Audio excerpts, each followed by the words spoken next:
Good evening, friends. This is Rahul Magan here. It's the Chief Executive Officer of Treasury Consulting LLP, and today we would be covering a video on dollar index.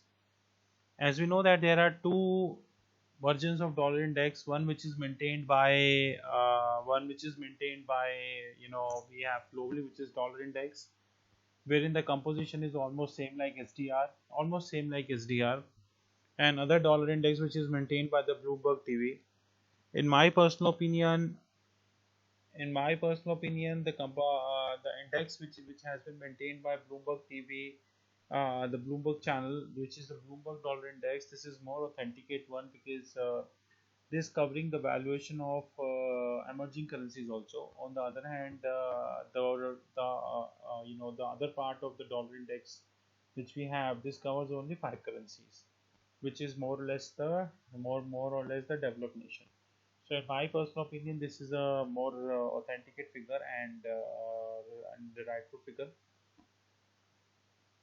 So, considering dollar index, this is going to be play a very important role in valuation of dollars, right? Why we are talking about dollar index today? Because I hope that you would be aware of the fact that Munchin has been appointed as a Treasury Secretary, and this person is very aggressive in nature.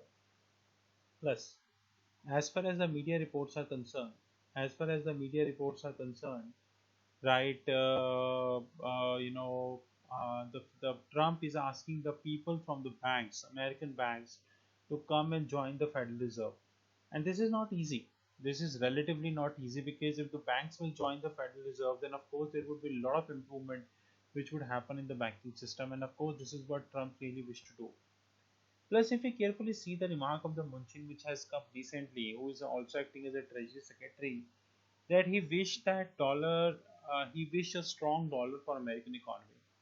And if you carefully see the screen, which is right up front and which is blinking also, the dollar is trading at 101.07, which is a very good level.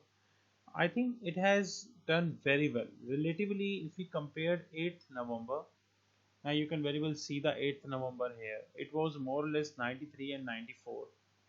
Since Trump election, it has traded above 100, and it went down to 105 also, but somehow it went down after that because not been able to maintain its status. If US would able to maintain a strong dollar throughout Trump era, which is quite possible, because if you look at the Dow Jones, it is trading over to 20,800. If you look at Standard Poor, this is trading 2360 precisely. If we look at Nasdaq 100, then this is trading 5321, or are trading at a very good higher levels. Like before Trump, nobody ever thought that Dow Jones would touch 20,000 and that to 20,800 and will move towards 21,000.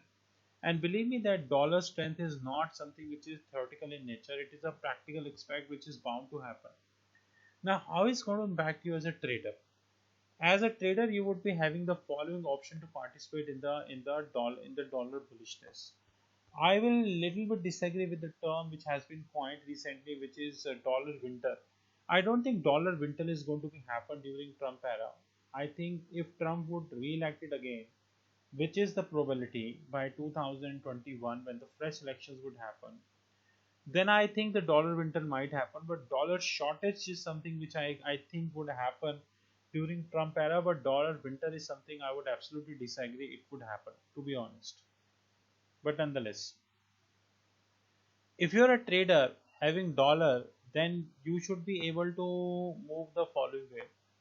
You can participate in the 10-year treasury yield, which is currently trading at 2.36, and it would move to 2.5. It has already touched 2.5 number of time. If we also understand that recently Trump signed an executive orders on on the regulatory reforms, it is pretty good. In that sense, we do expect that that American banking would move up.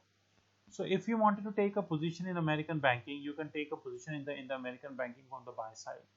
because Trump has recently signed an executive order on regulatory reform. And if this would happen, let me assure you that the banking system would be more good, because he's a perfect businessman kind player. Banking system would move up, and if the banking system would move up, in that sense, things would be very very rosy. To be very honest, things would be very very rosy.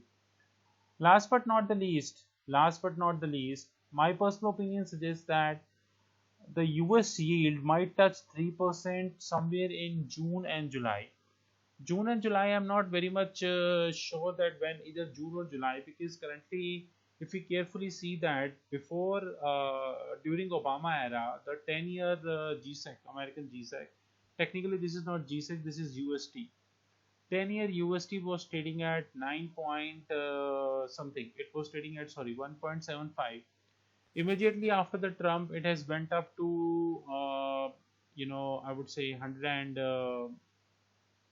it went up to close to 1.9, and from 1.9 to 2, from 2 to 2.3, and so on and so forth, and now it is trading at 2.38. My personal opinion suggests that during the era of Trump, which is by 2021, this yield would touch 3%, and it might touch 3.5% also. I think from where the bondholders will have a huge amount of losses. If we go with the reports which has already been published in the market, roughly 3.5 trillion, roughly 1.3 trillion dollars has already been shaved off from the bond portfolios since Trump has been elected, because nobody ever foresee the huge increase in the yield, and I think it is moving towards 3.5%. So it is a right time that dollar bulls can participate in that. Last but not the least, dollar strength would continue, and I strongly doubt that when the next meeting of SDR would happen, which is probably 2021, approximately the same time when the Trump is going to get retired. I think the US will go against Chinese yuan, and the composition of 10.2 something which has been allocated to Chinese yuan would went down. Although I don't think this would have material impact on the valuation of the Chinese yuan, but at the end, I would certainly agree with the fact that the total for FX reserves, which currently held in the Chinese yuan, which is roughly 8%, which would surely decrease. The total foreign exchange reserves by sovereign wealth fund is approximately 10.3 trillion dollars, and in my personal opinion, this would surely be decrease. This would The Chinese composition would surely be decreased in that regards, right? Would surely be decrease in that regards. Last but not the least, I would like to appraise you that last but not the least, I would like to appraise you that dollar would move little bit higher from today, and when it comes to USD INR, I think dollar would certainly be move higher, and my personal opinion suggests that dollar might touch 102 as well. Last but not the least, not last but not the last but not the least, Indian rupee will might touch 72 as well, because reverse carry phenomenon is quite possible. Federal Reserve all scheduled to increase the interest rate, and reverse carry phenomenon is quite possible. We are advising importers to hedge their receivable at a very faster end, because if you do not hedge, then things would be a little messy. We are requested to hedge you and as early as possible, and we are requested to hedge you using range forward as well. So this was a little in the introduction about dollar spot. If we compare this with an indicator which is RSI, then you will get to know that this part is roughly 60, right? This part is roughly 60, which effectively meant that it is neither buy nor sell. I have personally opinion that 102 or 102.5 is a good sell, but before 102, 102.5, dollar index is not a good sell. Neither we should try selling using ETF or ITF, which is exchange traded fund or index traded fund. This was about the dollar index. We would like to appraise you that we are launching our February 2017 version of the magazine in the next 4-5 days, and at the same time we are also launching another YouTube channel. Here we would be covering more of motivational videos, more of the career oriented videos and career counseling videos.